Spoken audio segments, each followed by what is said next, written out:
ಪರಂ ಶಾಂತಿ Kannada YouTube channel ಪರಂ ಶಾಂತಿ ಬೇಹದ್ ಜ್ಞಾನಕ್ಕೆ ಸ್ವಾಗತ. ಎಂದು ನಾವು ಬಾಪೂಜಿಯವರು ತಿಳಿಸಿಕೊಡುವಂತೆ ಮನುಷ್ಯನ ಮನಸ್ಸಿನಲ್ಲಿ ಅನೇಕ ವಿಚಾರಗಳು ಬರುತ್ತವೆ, ಸಂಕಲ್ಪಗಳು ಬರುತ್ತವೆ. ಹಾಗಾದರೆ ಸಂಕಲ್ಪ ಅಂದರೆ ಏನು, ವಿಚಾರಗಳು ಆಲೋಚನೆಗಳು ಅಂದರೆ ಏನು ಎಲ್ಲವನ್ನು ತಿಳಿದುಕೊಳ್ಳೋಣ. ಮನಸ್ಸಿನಲ್ಲಿ ಬರುವ ಆಲೋಚನೆಗಳು, ಯೋಚನೆ, ಒಂದು ಯೋಚನೆ ಅಥವಾ ಆಲೋಚನೆಯನ್ನು ಮನದಲ್ಲಿ ಪದೇ ಪದೇ ಹೇಳಿಕೊಳ್ತಾ ಹೋದರೆ ಅದುವೇ ಸಂಕಲ್ಪವಾಗಿ ಬಿಡುತ್ತದೆ. ನಂತರ ಅವುಗಳೇ ಕರ್ಮವಾಗಿ ಬಿಡುತ್ತವೆ. ಅಂದರೆ ಒಂದು ವಿಚಾರ ನಮ್ಮ ಮನಸ್ಸಿನಲ್ಲಿ ಬಂದರೂ ಸಹ ಅದು ಕರ್ಮವಾಗಿ ನಮ್ಮ ಅಕೌಂಟ್ನಲ್ಲಿ ಬೀಳುತ್ತದೆ. ನಮ್ಮ ತಲೆಯಲ್ಲಿ ಆಲೋಚನೆಗಳೇ ಇಲ್ಲದ ಕ್ಷಣಗಳೇ ಇರುವುದಿಲ್ಲ.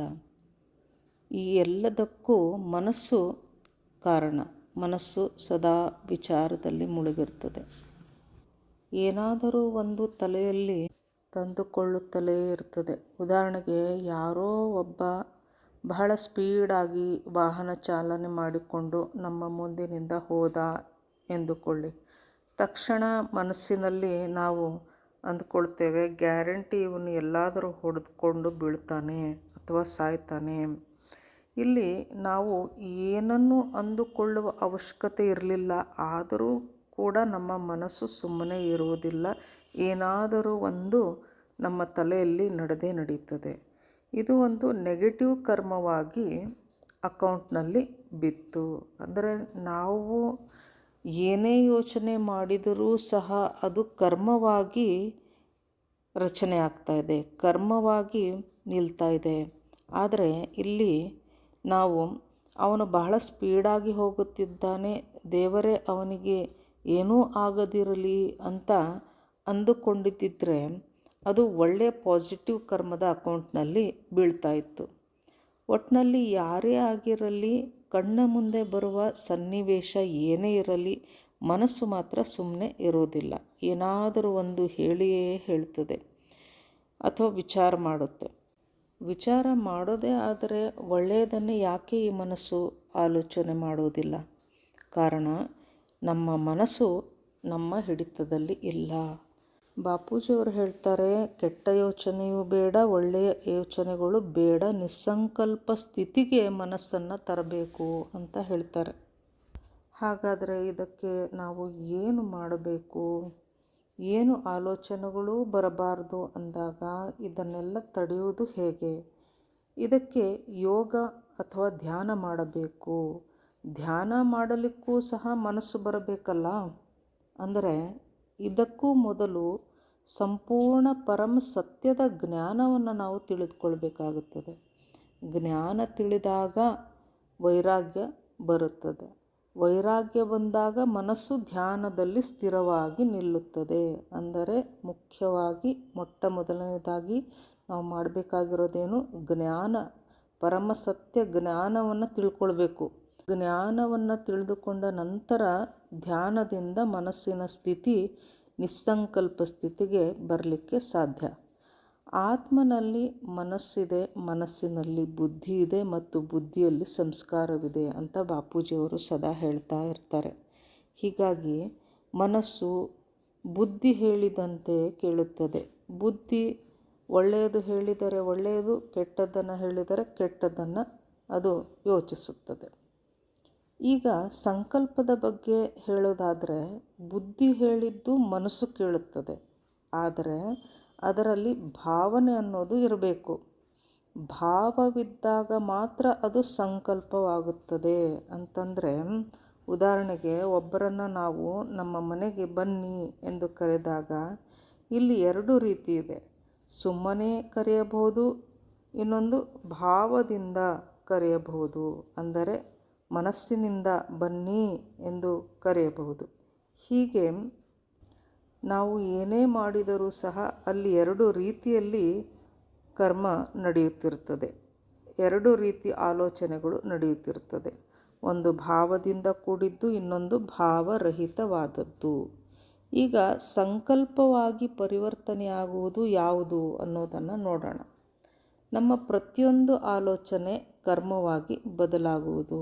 ಇದು ನಮಗೆ ತಿಳಿದಿದೆ. ಹಾಗಾದರೆ ಭಾವ ಮತ್ತು ಭಾವರಹಿತ ಯಾವುದು ಇಲ್ಲಿ ಕರ್ಮವಾಗಿ ಬದಲಾಗುತ್ತಿದೆ? ಭಾವನೆಗಳಿಲ್ಲದ ವಿಚಾರ ಬಹಳ ಹಗುರವಾಗಿರುತ್ತವೆ, ಭಾವದೊಂದಿಗಿನ ವಿಚಾರ ಭಾರವಾಗಿರುತ್ತದೆ. ನಾವು ಅದನ್ನೇ ಪದೇ ಪದೇ ವಿಚಾರ ಮಾಡುತ್ತಾ ಅದು ಸಂಕಲ್ಪವಾಗಿ ಬಿಡುತ್ತದೆ. ಇದು ಕಾರಣ ಶರೀರದಲ್ಲಿ ಅಂದರೆ ಆಕಾಶ ತತ್ವದಲ್ಲಿ ಈ ಶರೀರ ಪಂಚತತ್ವದಿಂದ ಆಗಿದೆ.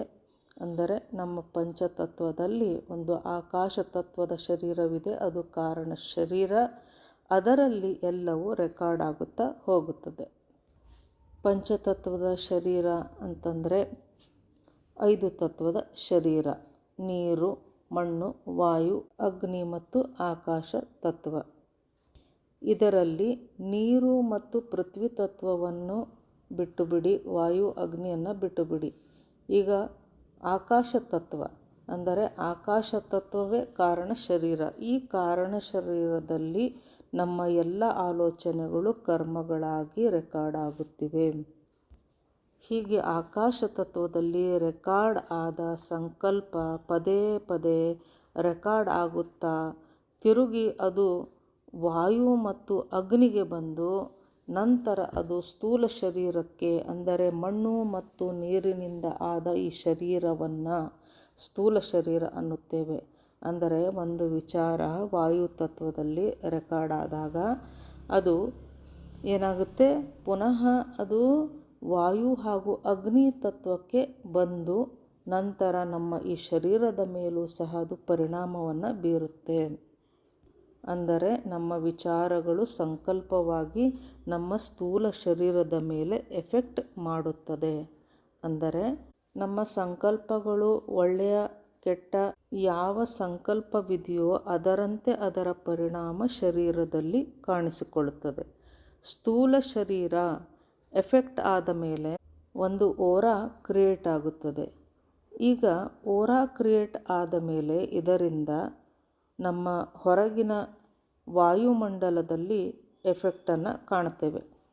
ನಾವು TV ಸೀರಿಯಲ್ ಅಥವಾ ಚಲನಚಿತ್ರದಲ್ಲಿ ನೆಗೆಟಿವ್ ಅಂದರೆ ಅತ್ತೆ ಸೊಸೆ ಜಗಳ, ವಿಷ ಇಡುವುದು, ಸಾಯಿಸುವುದು ಹೀಗೆ ಇತ್ಯಾದಿ ನೆಗೆಟಿವ್ ವಿಷಯಗಳನ್ನು ನಾವು ನೋಡಿ ಮನಸ್ಸಿನಲ್ಲಿ ಆ ದೃಶ್ಯಗಳ ಕುರಿತು ಅನೇಕ ವಿಚಾರಗಳನ್ನು ಆಲೋಚನೆಗಳನ್ನು ಮಾಡುತ್ತಾ ಪದೇ ಪದೇ ಅದನ್ನೇ ಪದೇ ಪದೇ ನೆನಪು ಮಾಡಿಕೊಳ್ಳುತ್ತಾ ಹೋದಾಗ ನಮ್ಮಲ್ಲಿ ಅದು ನೆಗೆಟಿವ್ ಓರಾ ಕ್ರಿಯೇಟ್ ಮಾಡುತ್ತದೆ. ಅಂದರೆ ಮನಸ್ಸಿನ ಆಲೋಚನೆಗಳಂತೆ ನಮ್ಮ ಸಂಕಲ್ಪ ಮತ್ತು ನಮ್ಮ ಓರಾ ಕ್ರಿಯೇಟ್ ಆಗುತ್ತದೆ. ಪದೇ ಪದೇ ನೆಗೆಟಿವನ್ನೇ ನೋಡಿ ಆಲೋಚನೆಗಳು ಕೂಡ ನೆಗೆಟಿವ್ ಆಗಿ ಬಿಡುತ್ತವೆ. ಇದರಿಂದ ನಮ್ಮ ಸಂಸ್ಕಾರಗಳು ಸಹ ನೆಗೆಟಿವ್ ಆಗಿ ಹೋಗಿದೆ. ಇಷ್ಟೇ ಅಲ್ಲದೆ ನಮ್ಮ ಹಳೆಯ ಜನ್ಮದ ಆಲೋಚನೆಗಳು ಸಂಸ್ಕಾರಗಳೆಲ್ಲವೂ ಕರ್ಮವಾಗಿ ನಮ್ಮ ಕಾರಣ ಶರೀರದಲ್ಲಿ ಆಕಾಶ ತತ್ವದಲ್ಲಿ ರೆಕಾರ್ಡ್ ಆಗಿ ಕೂತಿವೆ. ಅದರ ಜೊತೆಗೆ ನಾವು ಈ ಜನ್ಮದಲ್ಲೂ ನೆಗೆಟಿವನ್ನೇ ಕೇಳುತ್ತಾ ನೋಡುತ್ತಾ ಇದ್ದರೆ ನಮ್ಮ ಈಗಿನ ಸಂಸ್ಕಾರ ಸ್ವಭಾವ ಎಲ್ಲ ಕೆಟ್ಟ ದಾರಿ ಹಿಡಿಯುತ್ತವೆ. ಆತ್ಮದಲ್ಲಿ ರೆಕಾರ್ಡ್ ಆದ ಹಳೆಯ ಜನ್ಮಗಳ ರೆಕಾರ್ಡ್ ನೆಗೆಟಿವ್ ಇದ್ದರೆ ನೆಗೆಟಿವ್ ಕರ್ಮಗಳು ಮತ್ತು ಪಾಸಿಟಿವ್ ಇದ್ದರೆ ಪಾಸಿಟಿವ್ ಕರ್ಮಗಳಾಗಿ ಅವು ನಮ್ಮ ಮುಂದೆ ಬರುತ್ತವೆ. ಹೀಗಾಗಿ ನಾವು ನಮ್ಮ ಸಂಸ್ಕಾರವನ್ನು ಈಗ ಪರಿವರ್ತನೆ ಮಾಡಿಕೊಳ್ಳಬೇಕಿದೆ. ಅದಕ್ಕಾಗಿ ನಾವು ಒಳ್ಳೆಯದನ್ನೇ ಓದಬೇಕು, ಒಳ್ಳೆಯದನ್ನೇ ನೋಡಬೇಕು, ಒಳ್ಳೆಯದನ್ನೇ ಆಲೋಚನೆ ಮಾಡಬೇಕು. ಹೀಗೆ ಪದೇ ಪದೇ ಮನಸ್ಸಿಗೆ ತರಬೇತಿ ಕೊಟ್ಟರೆ ನಮ್ಮ ಸಂಸ್ಕಾರ ಸ್ವಭಾವ ಒಳ್ಳೆಯದಕ್ಕೆ ಪರಿವರ್ತನೆ ಆಗುತ್ತದೆ. ಇದರಿಂದ ನಮ್ಮ ಬುದ್ಧಿ ಸಹ ಪರಿವರ್ತನೆ ಆಗುತ್ತದೆ. ಬುದ್ಧಿ ಪರಿವರ್ತನೆ ಆದಾಗ ಬುದ್ಧಿ ಮನಸ್ಸಿಗೆ ಆಲೋಚನೆ ಮಾಡಲಿಕ್ಕೆ ಒಳ್ಳೆಯ ಆಪ್ಷನ್ ಅಥವಾ ತರ್ಕವನ್ನೇ ಕೊಡ್ತಾ ಹೋಗುತ್ತದೆ. ಆಗ ನಮ್ಮ ಮನಸ್ಸು ಒಳ್ಳೆಯದನ್ನೇ ಆಲೋಚನೆ ಮಾಡತೊಡಗುತ್ತದೆ. ಆಗ ಒಳ್ಳೆಯ ಆಲೋಚನೆಗಳು ನಮ್ಮ ಸಂಕಲ್ಪಗಳಾಗಿ ಆತ್ಮನಲ್ಲಿ ಒಳ್ಳೆಯದೇ ರೆಕಾರ್ಡ್ ಆಗುತ್ತಾ ಹೋದಾಗ ನಮ್ಮ ಓರಾ ಕೂಡ ಶುದ್ಧವಾಗುತ್ತಾ ಹೋಗುತ್ತದೆ. ಆತ್ಮನ ಚೈತನ್ಯ ಶಕ್ತಿ ಕೂಡ ಇದರಿಂದ ಹೆಚ್ಚಾಗ್ತಾ ಹೋಗುತ್ತೆ. ಈಗ ನಮ್ಮ ಹಳೆಯ ಜನ್ಮದ ರೆಕಾರ್ಡ್ ಕರ್ಮವಾಗಿ ಆಗಾಗ ಏನು ನಮ್ಮ ಮುಂದೆ ಬರುತ್ತಿದೆಯಲ್ಲ ಅವು ಯಾವುದೇ ಇದ್ದರೂ ನಮಗೆ ಎಫೆಕ್ಟ್ ಮಾಡುವುದಿಲ್ಲ. ಕಾರಣ ಈಗ ನಮ್ಮ ಆತ್ಮನಲ್ಲಿ ಆತ್ಮ ಚೈತನ್ಯ ಶಕ್ತಿ ಬಂದಿದೆ. ಹೀಗಾಗಿ ಮನಸ್ಸು ಕರ್ಮ ಹೇಗೆ ಬಂದರೂ ಸಹ ಅದನ್ನು ಪಾಸಿಟಿವ್ ಆಗಿಯೇ ನೋಡುತ್ತಾ ಹೋಗುತ್ತದೆ. ಅದನ್ನು ಆನಂದವಾಗಿಯೇ ಸ್ವೀಕರಿಸತೊಡಗುತ್ತೆ. ಇದಕ್ಕೆಲ್ಲ ನಾವು ಥಿಯರಿ ಆಫ್ ಕರ್ಮ ತಿಳಿದುಕೊಳ್ಬೇಕು. ನಾವು ಪರಂ ಶಾಂತಿಯನ್ನು ಬಯಸಿದಾಗ ಎಲ್ಲರಿಗೂ ಪರಂ ಶಾಂತಿಯನ್ನೇ ನೀಡುತ್ತೇವೆ. ನಮ್ಮ ಸ್ವಭಾವ ಸಂಸ್ಕಾರವೆಲ್ಲ ಪರಂ ಶಾಂತಿಯೇ ಆಗುತ್ತದೆ. ಕೇವಲ ಶಾಂತಿಯಲ್ಲ, ಪರಂ ಶಾಂತಿಯಾಗಬೇಕು. ಏಕೆಂದರೆ ನಮ್ಮ ಆಲೋಚನೆಗಳು ಹೇಗೆ ಇರುತ್ತವೆಯೋ ಹಾಗೆ ನಮ್ಮ ಜೀವನ ಅನ್ನುವುದು ಸಹ ನಡೆದುಕೊಂಡು ಹೋಗುತ್ತೆ. ಹೀಗಾಗಿ ನಮ್ಮ ಸಂಕಲ್ಪಗಳು, ನಮ್ಮ ಆಲೋಚನೆಗಳು ಶುದ್ಧವಾಗಬೇಕು ಅಂದರೆ ನಾವು ಸದಾ ಪರಂ ಶಾಂತಿಯನ್ನು ನುಡಿಯಬೇಕು. ಇದಕ್ಕೂ ಮೊದಲು ನಾವು ಥಿಯರಿ ಆಫ್ ಕರ್ಮ ತಿಳಿದುಕೊಳ್ಬೇಕು. ಈ ಥಿಯರಿ ಆಫ್ ಕರ್ಮ ಇದನ್ನು ನಾವು ಮುಂದಿನ ಭಾಗದಲ್ಲಿ ನೋಡೋಣ. ಪರಂ ಶಾಂತಿ.